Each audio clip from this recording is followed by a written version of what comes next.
Recording in progress.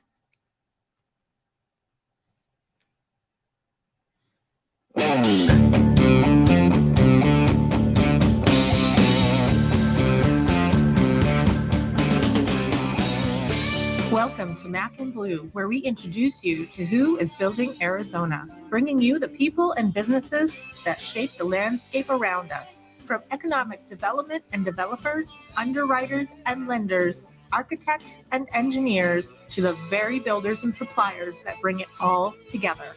Now let's join our hosts, Robert Johnson and JJ Levinsky, aka Mac and Blue. Welcome to Mac and Blue. One more time. Another Monday. We are broadcasting live from the illustrious Mac 6 studio in beautiful Tempe, Arizona. I am Robert Johnson, Vice President of Business Development with Torrey Contracting. He is JJ Levinsky, the President of Blue Wave General Contracting. How are you today, my friend? Great. I don't know why I did all that when I started. I just kind of got to talking and couldn't stop. Yeah, I think it's the jet lag you're on. Yeah, maybe. Daryl Robertson is our producer. Yes. But Daryl, you okay? Yeah, I'm doing good. Thank you for being here. Okay. Yeah, I appreciate you being here because we wouldn't be here without you. I agree. And we also have with us today John Armstrong. I got that right, didn't I? Yeah, good pronunciation. Yeah, everything. right. I didn't even ask you ahead of time. Am I saying it right? We've had to do that the last couple of shows, and so I just thought I'll wing it this time. He is the senior director with Civic CM. I would assume the CM stands for construction management. Yeah, that's actually a great guess. Okay, very good. That's it for today. That's it. Thanks for joining our show. We'll see you guys later. And John had a huge commute in today. Yeah, huge commute. He What did he- actually resides on property here, not lives, but works on. Well, property. we don't know that. If he works like He everyone else in this industry, he probably does live here. Yeah, it is. It is part of construction. Welcome.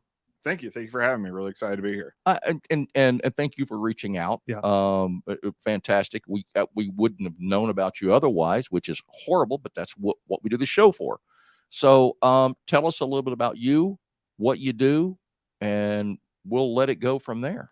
Sure. So as you mentioned earlier, I'm a senior director with Civic CM. And Civic CM, we refer to ourselves, or we think of ourselves as a construction management firm, but we specialize in scheduling, dispute resolution, project controls, and litigation support as it relates to construction projects. We're a team comprised of expert witnesses. So some of us have actually testified in litigation or in arbitration. And he's still alive to talk about it. Yeah. We haven't been chewed up too bad. So that's good. But we are a team of, experts in either some sort of claims or scheduling, project controls related fields. And we help contractors and owners, and then also, pretty much so any stakeholders, developers, designers, whomever it may be that kind of gets caught in a tough situation. We help them out gain greater certainty as to what's going to happen on their projects, to identify risk. And then in those unfortunate situations in which they got to file a change order or a claim, we help them prepare their best case possible to either defend against a frivolous change order or to really get the truth out there and help contractors and subcontractors or others to say, this is what we really are entitled to for damages. A little bit about myself, though.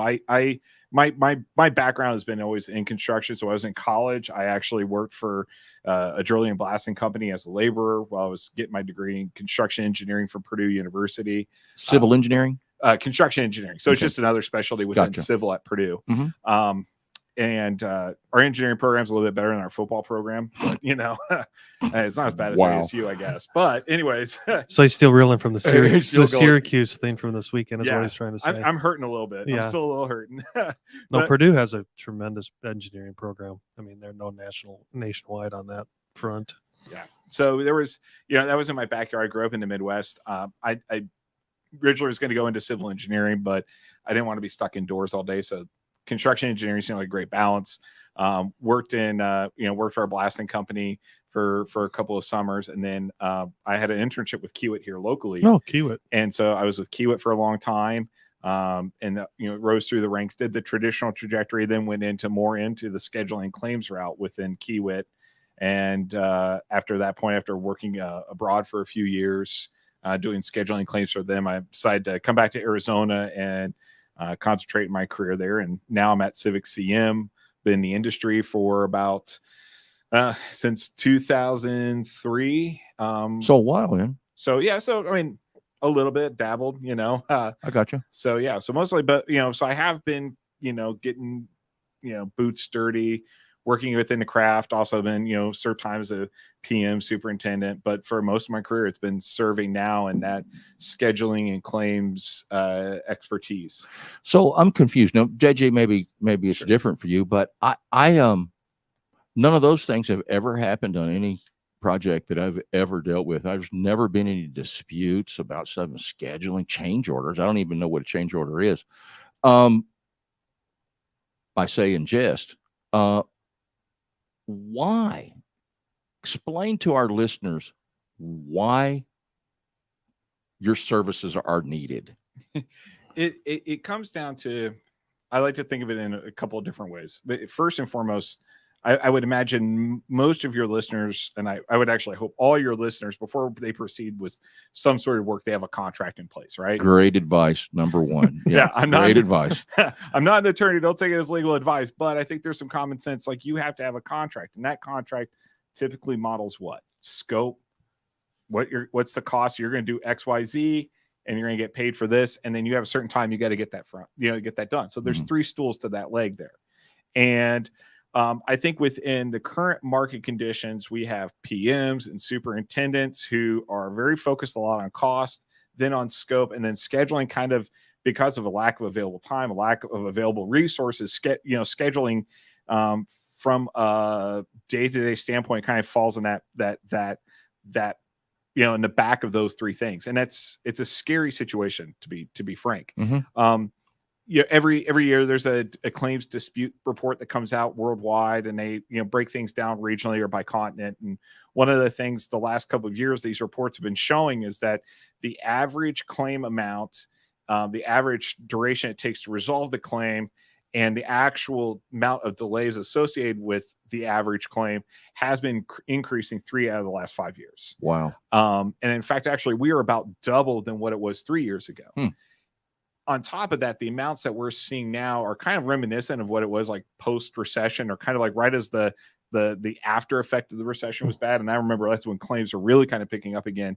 We're at that level right now. And it seems so strange we're at that level because of the fact there's a lot of private contract negotiations type of going on. Everybody's singing Kumbaya, having fun. We see everybody's busy. We see a lot more alternative delivery methods, a lot more CMARs and design builds and IPD and all these other alternative project delivery methods, but they're not really doing on a global scale, or at least in North America, doing what was promised, that we were going to get projects for less price, shorter amount of time with the least amount of disputes. The facts don't support it whatsoever. And so that same report shows, why do we have these issues? And it's because there is poor scheduling, that contractors often don't know where they're at, or owners have set up a schedule or a baseline that they measure their future success that's never was realistic.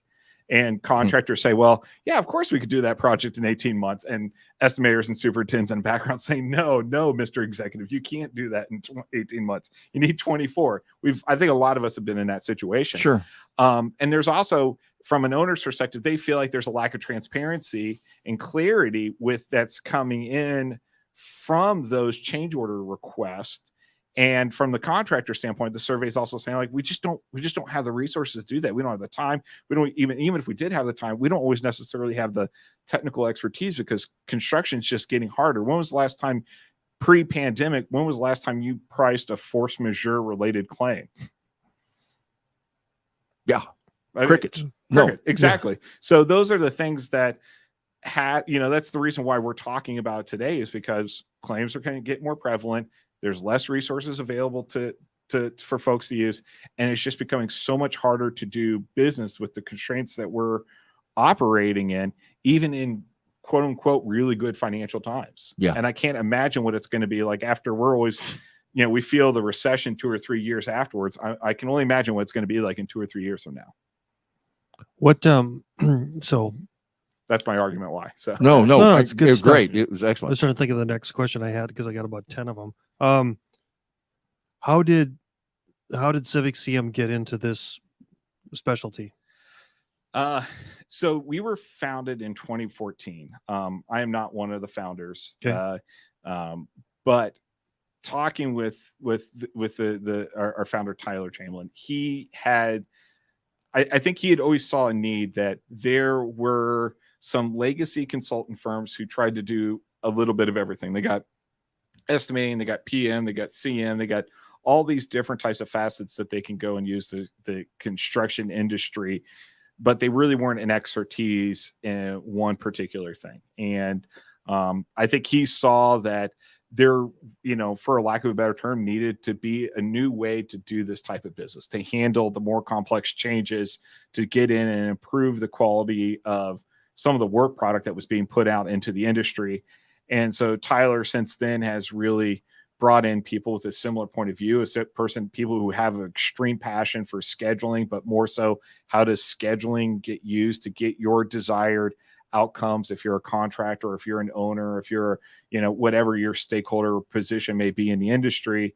He was looking for people that were really, really driven and passionate about trying to find those particular folks who wanted to use scheduling, contract management, dispute avoidance and resolution skill sets to answer that kind of that empty void in the industry. So that started out. We have offices in San Diego, and now we got them in LA and San Francisco, Las Vegas, Phoenix, Denver, and West Palm Beach. And so we've just been growing to keep filling that market, because every single time we enter in a new area and we meet new potential clients, they all say, hey, I got something I think we might need some help with, even if it's not just a claim, but just some project advice, so to speak. What's the breakdown of private versus public involvement on the projects, do you think? It break down in what ways? Like where we see most of our chips falling? It's tough because it ebbs and flow. Like right now we are doing scheduling on behalf of the owner for the new Clippers basketball stadium, right? Okay. And so we've had a couple of other very large projects that are kind of they're winding down, and so we have this other big project that's taking over. So it can really change from time to time. But I mean, I would say we're probably 2/3 public work, 1/3 private work. So when you say scheduling, that you're doing scheduling for, explain what that, I mean, yeah, you are handling what for them? So what we are doing is that we are producing some sort of scheduling work product. So that could be, typically we think of it as like a critical path method or CPM schedule. Mm-hmm. So that'd be a baseline schedule. That could be monthly schedule updates.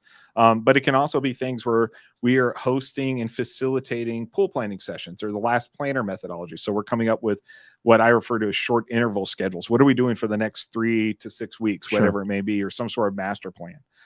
We are also, in some instances, for a project here in Arizona, we're actually doing a 4D scheduling. So here is the model of it. Here's the BIM. We tie it to the schedule, and then we can see cash reserves growing over time. We can see the model being built out over time for clash detection reasons and things of that sort. Look for issues, and we're also we help clients put together bid schedules. So maybe either their estimators are overloaded, or we got a more complex project and they want to test some new theories out. We will go through and help build their bid schedules. That's kind of the heavy lifting of scheduling. The other part of scheduling, what we do have some clients where they have some smart, sophisticated folks. Maybe they even have some schedulers on site, but they are looking for that guardian angel, so to speak, to say, I just take a look at my schedule. Does it make sense? What issues do you see? What are the risks or opportunities that you see here? And kind of just give me a health diagnosis. And, out of the 20 projects we may look at, we have one client here locally, and they say, hey, every month, look at our schedules. And then out of the 20 or 30 projects they got going on, we can say, hey, these are all looking pretty good, but these two, you got some issues on, and here's where I would start asking the questions, and here's where I concentrate. So they're not just high level looks at schedules, things like that. Right. Absolutely. It's a good blood test to see what's happening on the project. So you are performing the role of that they might not have somebody sophisticated enough to do, of that scheduling process, and then overseeing it, making sure, putting out the information that you're on schedule, behind schedule, all of those things, just basically handling scheduling from beginning to end. Yep, absolutely. And then complementary to that is we take our lessons learned, our knowledge of contracts, and our ability to be expert witnesses, and then also use it to prepare time extension requests, or even to be able to go to to our clients and say, here's XYZ issues. Here's the things I would start looking out for too as well. And I think that's I think a lot of GCs often miss that, is that they may have a scheduler in-house, but they don't typically have a scheduler in-house who's also been deposed, who's had to go through that extreme ringing of opposing counsel grilling you about your work product. That takes a whole totally different degree of expertise and skill set that a lot of GCs don't have in-house, and we can complement very easily with their scheduling team, or if they don't even have schedulers but their project managers, to help kind of put what's inside their head, put it on paper, and make sure we're protecting their rights or mitigating or identifying issues before they start costing real dollars and time. You do a lot of you do a lot of public work, JJ, right? No. Oh, you don't? No, we do all private work. Okay. So But- you don't do a lot of stuff that's got LDs, got liquidated Oh, damages yeah. on it? In the private side, there's LDs all the time. Well, yeah, I mean, sure. But I mean, to me, that's where I see when you're talking about that, it's like the mitigating against, because that was something that we're always watching, is when you've got LDs on a job, and as it pertains to schedule. I think, John, the one question I have that keeps coming up is, okay, you provide the service, where does the accountability come in, and how do you monetize that and then deliver on that with your client? So, like, let's go back to the pole planning. As you know, you can do that great in here, and then you get out to the field, and let's say you then hand that off to the GC you're working with. They have no clue what that end result is. Then where does accountability take over? Now, or do you guys act as that surrogate as well? So I think with the accountability is that, scheduling and planning, and one of the things I've always advocated for is that it needs to be a democratized process. If I go through there and I build a schedule by myself, you give me a copy of the plans and say, have at it, that thing is going to be useless, absolutely useless. And so I leverage my background as being a builder myself, and a lot of people on our team have been in that superintendent or PM role and say, hey, let's talk the talk with the superintendents. Let's understand how they see the project. Let's also talk with our pre-construction team or our estimators, right? To say, how did you envision this? What did you know at bid time? And what was your secret sauce to your means and methods that allowed you to win this job, right? Because we want to make sure we capture that. And then at that point, it is an iterative process. There's a lot of, at first it starts off as hand holding, but a lot of then collaboration to say, here's what you've told me so far. Here's what it looks like in the schedules that match, or do we possibly run into a bust where you thought something in your head was going to work, but it doesn't. So there's not a sense of an accountability of one person cracking the whip or the other, but it's a much more of bringing them early into the process so that the superintendent and the PM own the schedule, and along with their subs, they getting the buy-in from the subs. Getting a buy-in, exactly. That's the key word. And then it's also coaching them to say, this is the things that you need to look out for. So, Mr. and Mrs. Superintendent, when you're out in the field, here's the, I always teach them, print off a part of the schedule. We'll print out what the next week looks like, and then a week after that, and a week after that. Keep it in the back pocket of your, we'll print out 11 by 17. Keep it in the back pocket of your vest, and then just mark off when stuff gets done. And when stuff isn't getting done, write down the notes of what's happening here. And then we can work together to figure out the cause and the effect of what's happening on here. So that the sub didn't have enough people? Is it because there's an outstanding RFI? But, this idea, a sense of accountability, a lot of times I see owners and GCs make that same mistake, is that they're quick to have an overreaction or a correction to something without understanding the why. But having a good schedule allows you to better understand the why and the consequences of that why. And so, having somebody that understands the broader picture of scheduling and contracts and things of that sort, you can avoid some really hairy messes when people just say, let's start accelerating. And they're like, well, why are we accelerating? I understand we're late, but why, So that's the way I kind of view the accountability. No, I was laughing because we had our, I serve on a committee with the ASA, the Subcontractor Association, and we had our, 2 weeks ago? And the whole thing, we had a breakout session where it was one GC and 6 trade partners around the table. And it was a great thing because we talked about a number of things, but one of them was acceleration, and everyone agreed that they're worthless. You actually go further in the hole the minute you try to accelerate something. And so I'm laughing with you, John. And there were some very smart people in that room too, where it's like the data proves it. The minute you try to squeeze more out of that hole or that turnip, you're not going to get it. Well, yeah, exactly. And if you don't understand the reason why they're doing that stuff, and especially even from an owner's perspective, when there's contractual things that they may fumble the football on, that they don't realize they're getting themselves a lot greater risk. There was a case in which I was involved with. We'll just say it was within a state within the Southeast Conference. Got it. Going back to our football, I won't get too specific on it, but it was a highway project. The owner had some bad design. As a result, that we helped the GC assembled a time extension requests. The owner acknowledged that it was there was entitlement there. But they never awarded the change order. And then later on, they said, well, we want you to mitigate and cause the contractor to accelerate. And they ended up at the end of the day, after we got all through mediation and everything, the claim we had prepared for that contractor, they got 98 cents on the dollar. But the kicker of it all was that the owner ended up paying 3 times more than what they've just given the time extension. Of course. Yeah. But it becomes a principle of the thing. I don't know. It gets weird at certain times. But yeah, very, very, very interesting stuff. We're going to take a break at perfect time, and we'll be right back. Torrey Contracting, your full-service Division 9 contractor. Torrey Contracting operates with a smaller, hands-on team. This cohesive structure results in superior workmanship and economical solutions. We deliver projects with unsurpassed commitment to quality and stewardship of budget. Torrey Contracting, small enough to listen, big enough to deliver.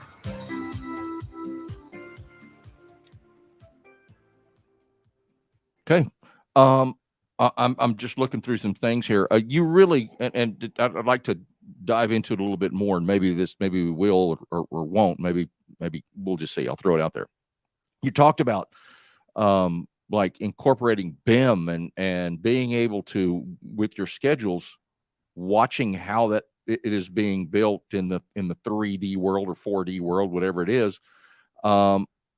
Is that some of the really interesting things, the trends, some of the stuff that's happening now?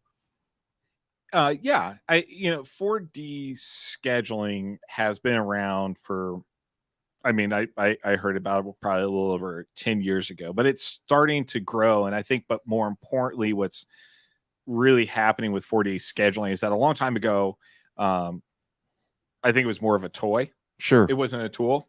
It didn't, it was kind of neat. It was great for proposals. Wow, Yeah. You could really Wow people. Like, oh, wow, they must really know what they're doing. They got that thing in lines and it's moving.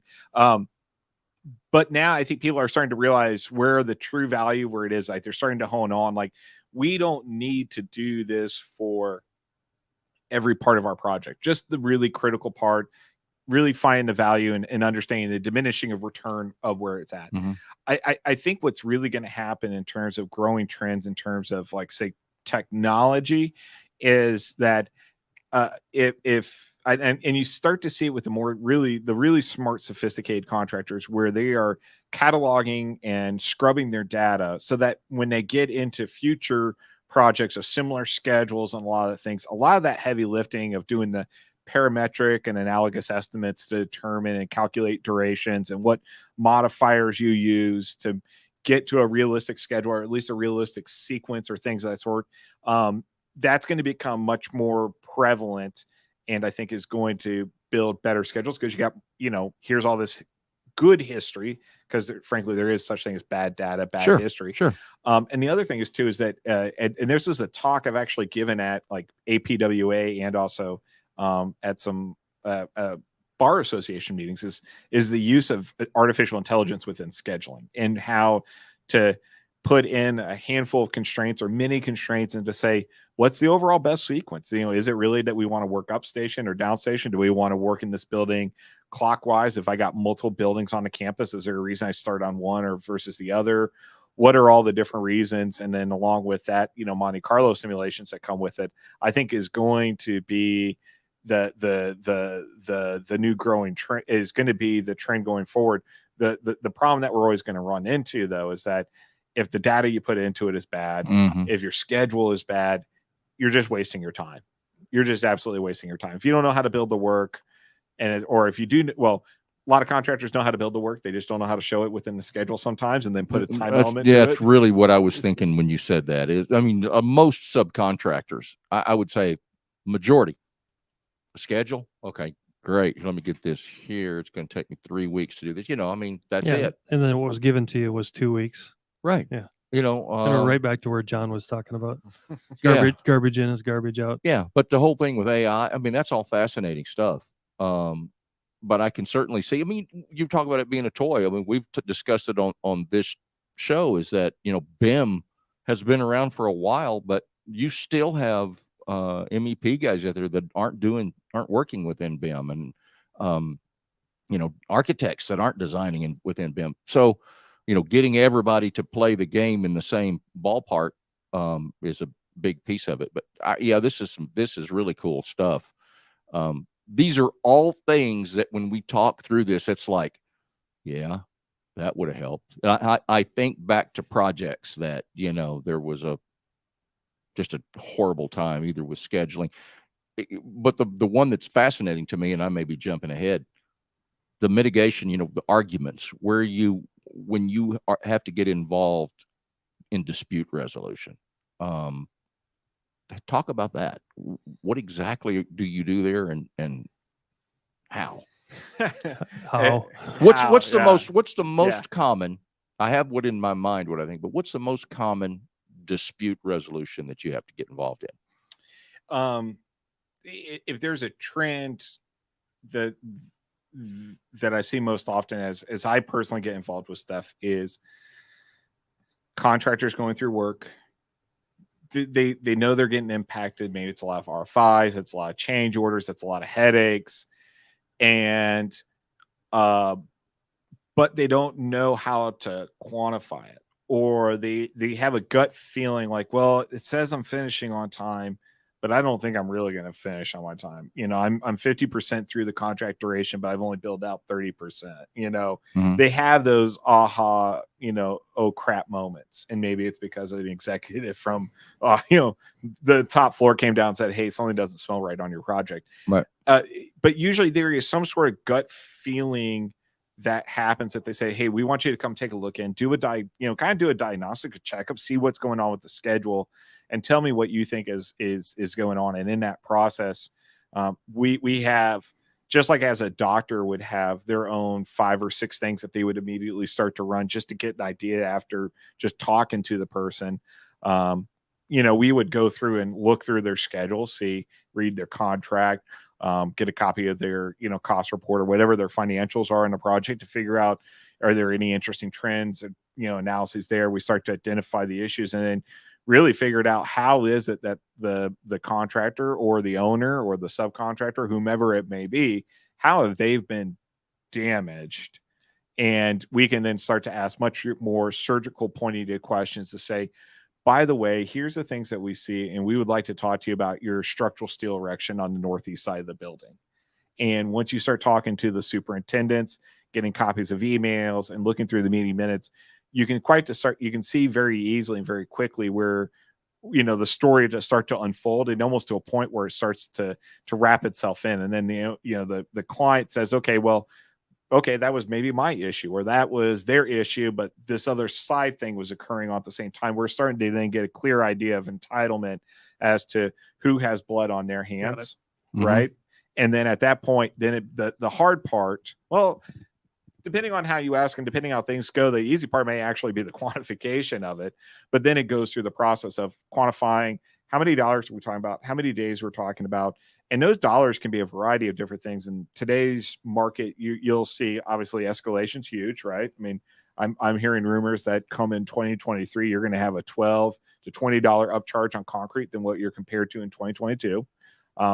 You have escalation that's going to play into it. You have disruptions and inefficiencies, right? What happens when you crew stack, what happens when you got to bring on your C&D team to a job, what happens when you're on the job for a few weeks and then you leave and then you come back and you're doing that back and forth. And one week you need 70 electricians and next week you only need 20. What happens there? All those things have cost impacts that we're able to then quantify.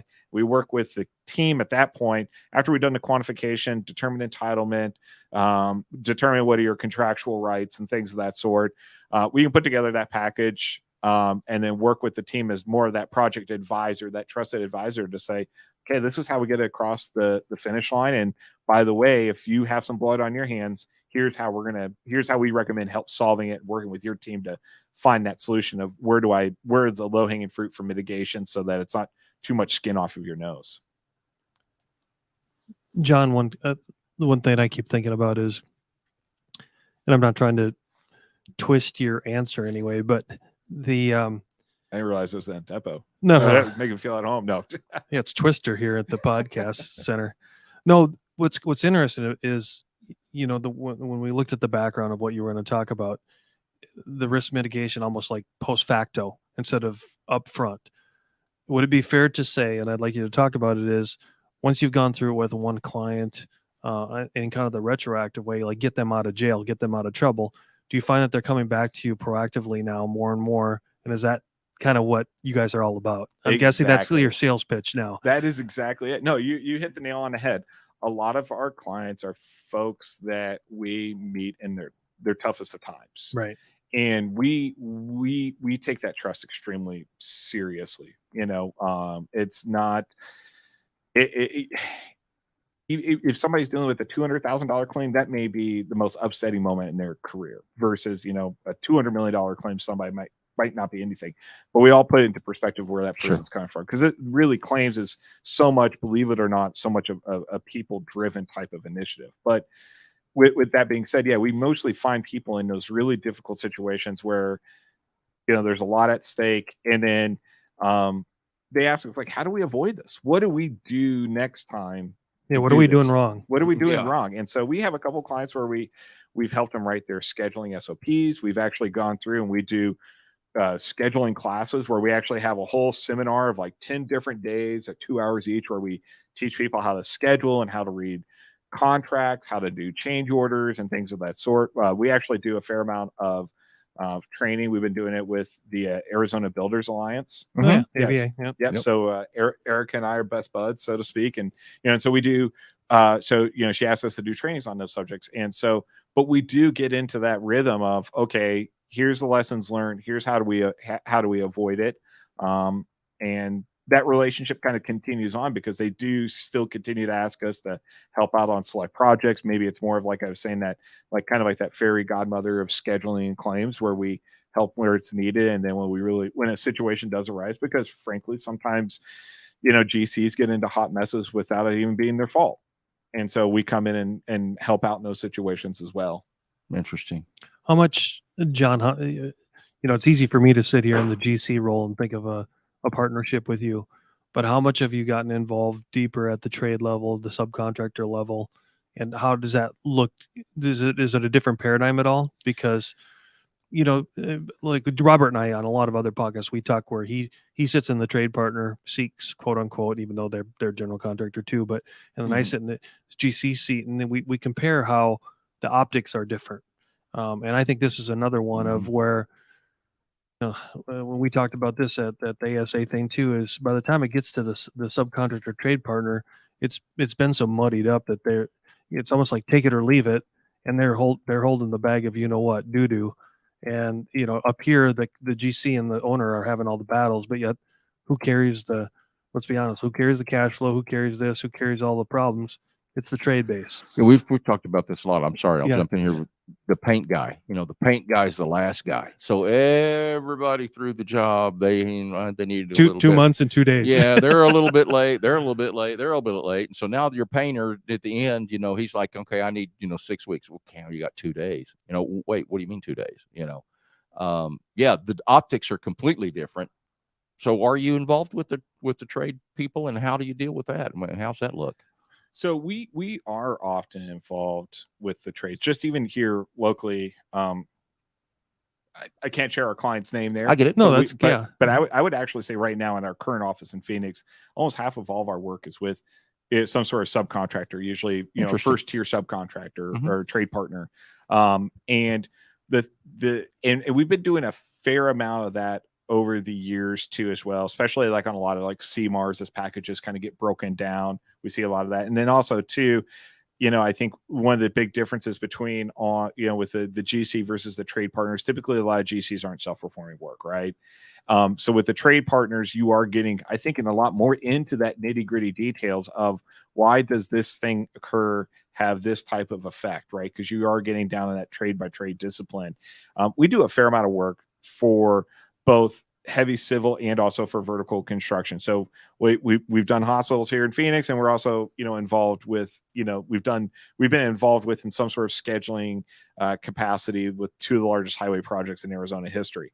And the similarities actually in a lot of senses that I always kind of find myself kind of going in a similar mind frame of when I'm working with a trade partner on the vertical side is the same way as I'm working with, say, a GC on the horizontal side, because they're both self-performing a tremendous amount of work. Sure. Right? Yeah. But I think one thing, especially when working with a trade partner, it's always having to know, like from day one, making sure everybody understands how it is that you were planning to build the work and how it was always necessarily or consistent That's with the great. way that was bid the project. And when things start changing as a subcontractor or trade partner, I'm all for if there was never another change order, that would be great. If there was never a claim, because we want to avoid those issues. You don't always make up all the money that you think you're going to make from those things. And so to be able to say, hey, look, Mr. or Mrs. GC, we're running into these issues. X, Y, these things have occurred. Now, based upon our contract, I have to notify you. I know you don't like to hear bad news, but I want to talk to you about it in person first. We'll send over a letter so that we preserve our rights. But here's what we're seeing. By the way, we may be able to get back to the original or get close to the original bid time plan if XYZ occurs, and maybe we can do some low cost change orders, or maybe we can horse trade some simple things. But the problem is that you can't do that if you don't have your own schedule. You can't do that if you don't have a very clear plan of what it is that you're measuring today against what you know now versus back then. And so working with the trade partners is helping them understand that you have to have a schedule yourself. It has to be detailed. That has to mimic what what the GCs had, and then you have to update it accordingly so that you can start to what's pooling or pushing or contracting on your schedule, so you can start talking facts and figures as opposed to saying, oh man, I'm just getting beat up all the time. You just sound like you're whining. But when you start throwing numbers behind it and showing the cause and effect, now all of a sudden you become an ally to the GC so that they can be effective in their negotiations with the owner. And I think in those particular situations, you aren't always stuck at the bottom. And then hopefully too, you would, a GC would recognize like, wow, this particular subcontractor is sophisticated. They've helped me out. Like, Yep. I'm probably not going to be as successful trying to stick it with them at the end. So no, that's a good point. That's the way I see it as. This is going to come from a couple different angles because my mind's going 800 miles an hour on this one. So John, with your experience, and I think the listeners would really benefit from this, is that have you seen, because what I heard in that last little snippet was that the more effective GCs will have imagine this, a proactive approach with their trade base and bringing their schedules in, Absolutely. which we're all, let's be honest, we probably do it with our favorites. We don't always do it with the ones that are in the periphery, Right. the simpler tasks, the simpler things that don't have, we look at them as there's not as big of an impact. So it is what it is. They just need 10 days, XYZ. Yeah. Okay. But in the contract delivery methods, are you seeing that they're all blending into the same thing, or do you think they're actually becoming more pronounced and have a different effect as we've differentiated those contract delivery methods?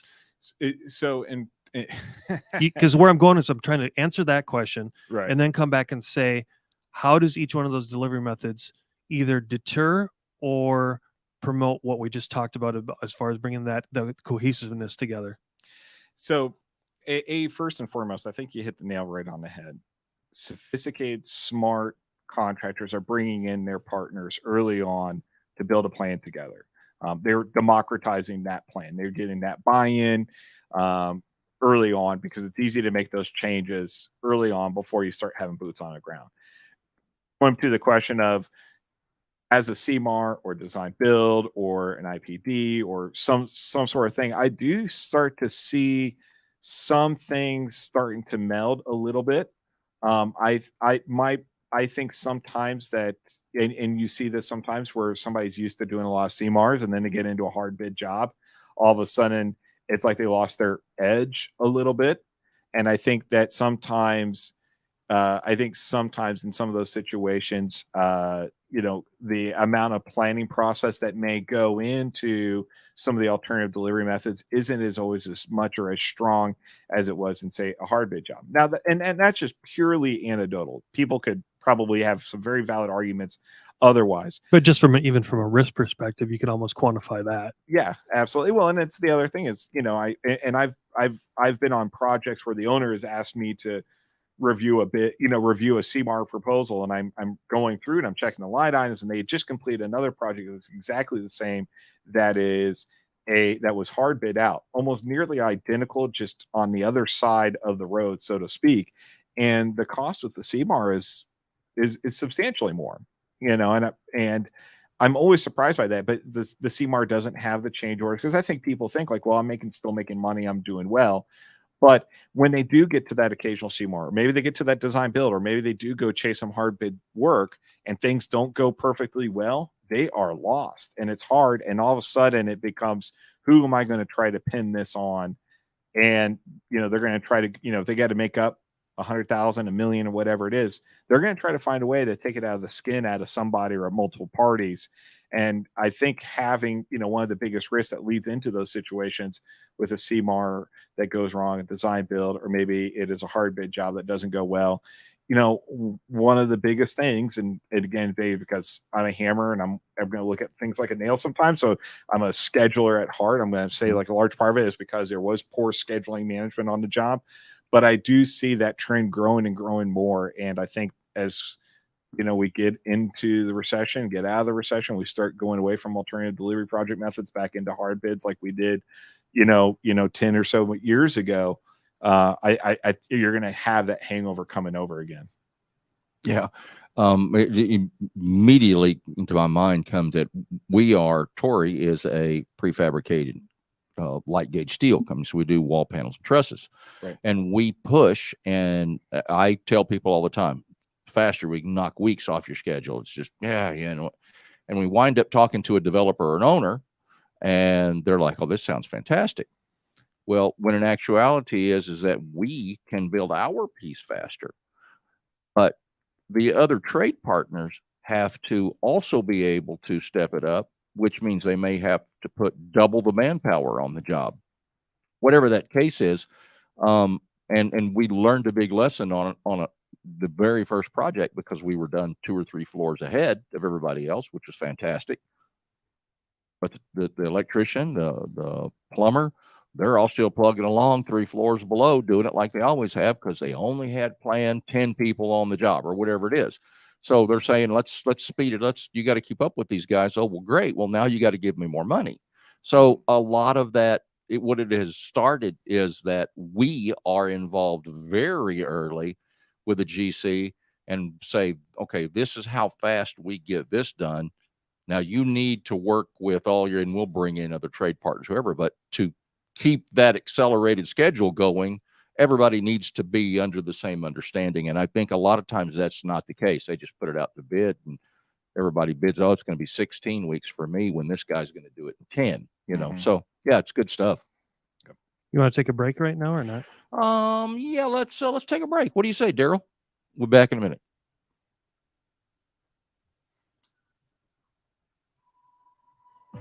There comes a time when dreams become a reality, when you see your vision materialize into a true work of art. And the only way to get there is to choose a general contractor who shares that same vision and knows how to bring it to life. At Blue Wave, we aren't so big that we've forgotten where we've come from, and we aren't so small that we can't care for your projects regardless of their size. When your vision deserves safety, perfection, timeliness, and expertise in order to become a reality, trust Blue Wave. to get it done right the first time.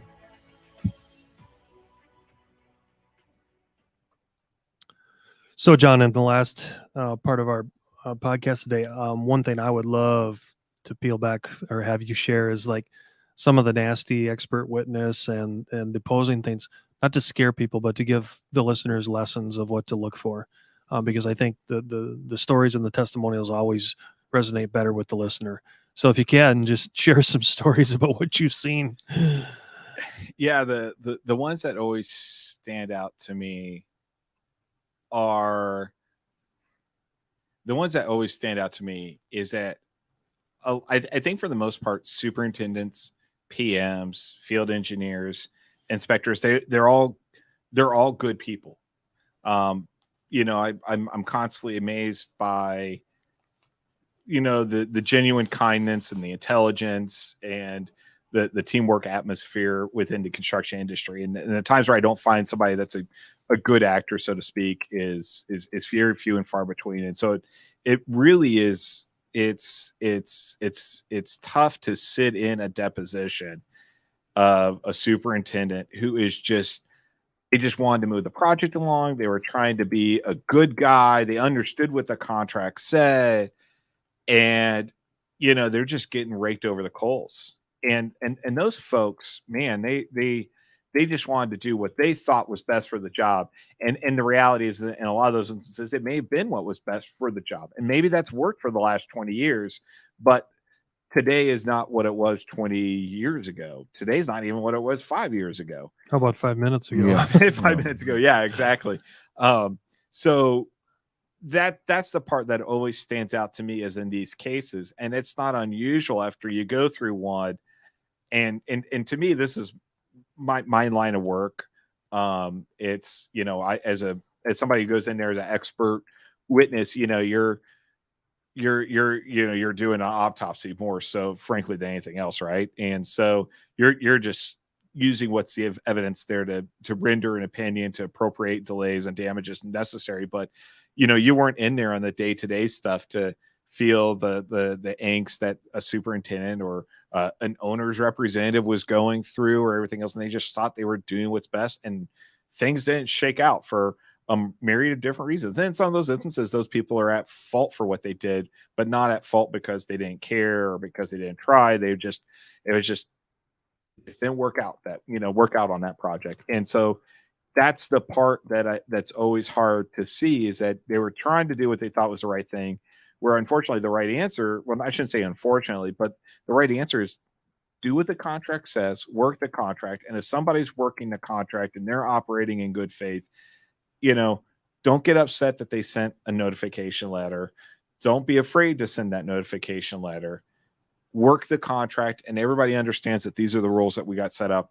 And more often than not, things are going to go pretty okay. And when things don't, chances are you're able to solve them without having to get attorneys involved or executives involved.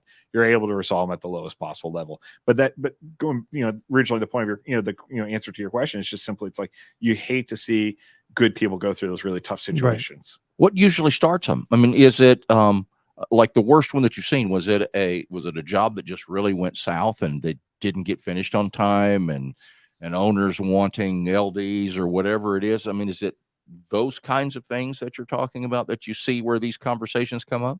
Yeah, I think is that a problem arises. People maybe haven't done a great job of documenting and demonstrating right up front whose blood was on whose hands, who caused whatever issue.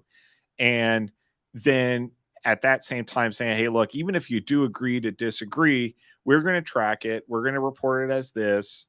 I understand that you may disagree with that opinion. You can document it as is, but let's at least try to find a solution to the job. What ends up happening, a lot of the stuff, is that people just kind of want to keep it under wraps for the time being. And, like going back to the question you had, earlier, when do you get back into these things? It's usually when you just can't ignore it anymore. And, the facts on the table suggest that this project is not going to make money, or the owner's budget is going to get blown, and they have to go back to city council and ask for more money, or developer has to go tell their people who've bought a suite or bought an apartment, like, actually you can't move in October, be prepared to move in January. That's where I'm getting at this whole thing. It seems that the most of this, because I've been guilty in the early days of having that difficult conversation, of just having that, Put the elephant on the table. just have the difficult conversation. And Absolutely. I think that goes to your point about if everybody just understands the contract, and you work within the bounds of that contract and not make it personal.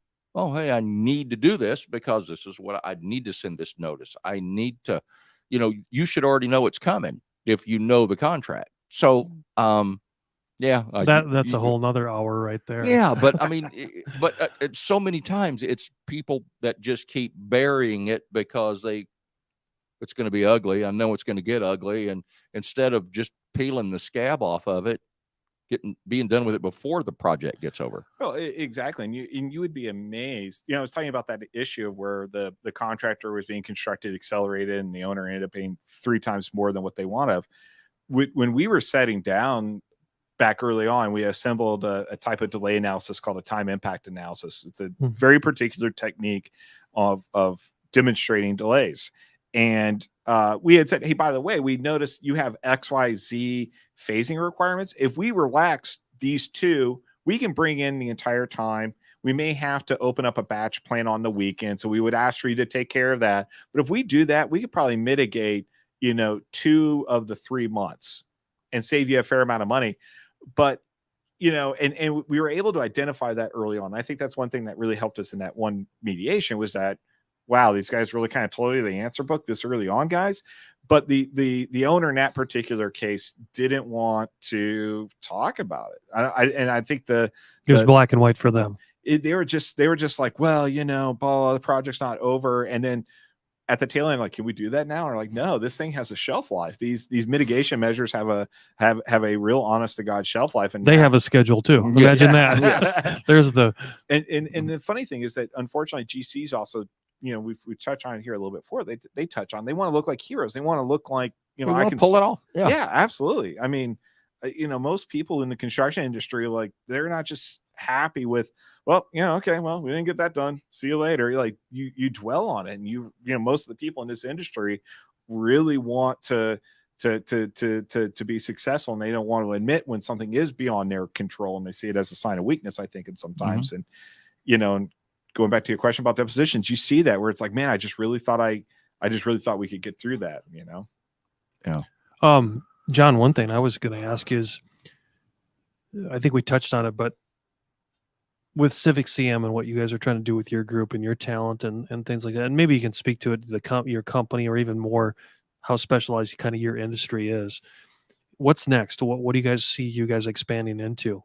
Maybe at the end, more of that, the larger scale. Is it more leveraging more technology? Is it more getting back to the human element piece? Do you get in any of the blockchain thing with intermixing some of that, or where is this going? I mean, I really think for us, it really is getting back down, way more back to basics. Okay. Really? It's technology is great. It makes life easier, but the reality where the biggest advantages in technology are going to come from is that we have we've always been talking for so long about a shrinking craft workforce. That's, I mean, and that's not going to change. That's not going to change. But and a lot of people talk about it like, oh, dude, we have a shrinking craft workforce? Like, yeah. Where have you been for the last 20 years, honestly, right? Yeah. But we do have a very similar thing that's not as talked much is with a shrinking white collar workforce. We have less kids going into construction management and civil engineering than there was 20, 30, 40 years ago in terms of a percentage of the population, percentage of kids going to school. And in some instances, some major construction management programs actually see less kids going in now than what they had 10, 15, 20 years at the height of the recession. At the height right before the height of the recession. And it's, that's only going to get worse. So the technology is going to make our jobs easier. It's not going to get us better answers. Some instances, it may help with getting us to better answers quicker.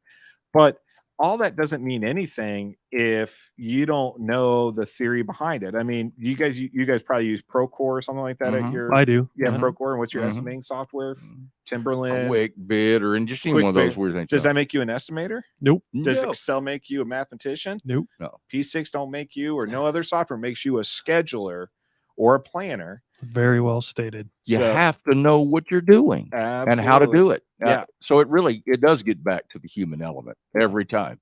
This is a human-based industry. There's no way around it. And There's not enough robots in the world. Yeah. yeah, and it's at the end of the day, robots not going to sign the change order, and you got to go and be compelling or convincing in what you're saying, and that takes a huge part of that human element. And it's also recognizing like you can't work craft persons 6 days a week for 6 months and expect to get the productivity that you want. That's only going to take so long. So it's having that understanding the human element is so darn important. And if you take that out of the equation, you're going to get the wrong answer every single darn time. Enough Good said. stuff. Yeah. I think we stop it there because Yeah. I was ended on a high note, and Oh my goodness, that it's was incredible. great information. How do people get in touch with you if they want to get in touch with you? Best way through website, your email. So my email address is jarmstrong@civic-cm.com. Okay. So that's the best way of getting hold of me. You can also go to our website, and if you're not located in Arizona, so this is, I know you may have listeners California, Oh, we do. else, We right? do. Yeah. So you can also go to civic-cm.com. Okay. That will take you to that's our company's website, and we have addresses for phone numbers and addresses and emails for all of our office leads and directors and principals there, so you can reach out to them as well. Okay. But You're also on LinkedIn. I'm on LinkedIn. Yep. So just search for me. I'll be the handsome dude on there. Yeah. So Yeah, John Armstrong is a real uncommon name like Robert Johnson. So you just put John Armstrong in, and he'll be the only one show up. I'll be the cousin of Neil. yeah, Cousin of Neil. So you'll see John Armstrong with a lot of alphabet soup after my name from all my credentials. Yes. And you can reach me again at jarmstrong@civic-cm.com. We'll have you back for your doctorate. Yeah, it was really discussion. good. When I was reading his bio out loud to my wife, I got finished and she went, "Wow, my head hurts." And I went, "Yeah, it's some good stuff." Yeah, by the way, do you know 6'5", Yeah, do you know what CMAR means? I was going to ask the Daryl question. CMAR. No, I do not. Yeah, we kept saying it. Construction management at risk. Manager. At risk. Yeah, right. Or no, I'm sorry. Construction manager at risk. Manager. Thank you. Sorry. I knew that. That's why I was looking at JJ like, I was going to let Stop you. it, I was going to stop let. Hey, Stop it. the non-GC guy was going to let you go. let's get out of here. All right. Thanks, Hey, John. we'll see you Appreciate next you week. here. Absolutely. Thank you for having me. You've been listening to the Mac and Blue Show, brought to you by Torrey Contracting and Blue Wave General Contracting. Be sure to subscribe to the Mac and Blue podcast on your favorite podcast platform. Follow Robert Johnson and JJ Levensky on LinkedIn and Instagram. And tune in live every Monday at 3 p.m. as we continue to introduce you to the people building Arizona. Walt Disney said, "You can dream, create, design, and build the most wonderful place in the world, but it requires people to make the dream a reality." Until next time, make it a great day.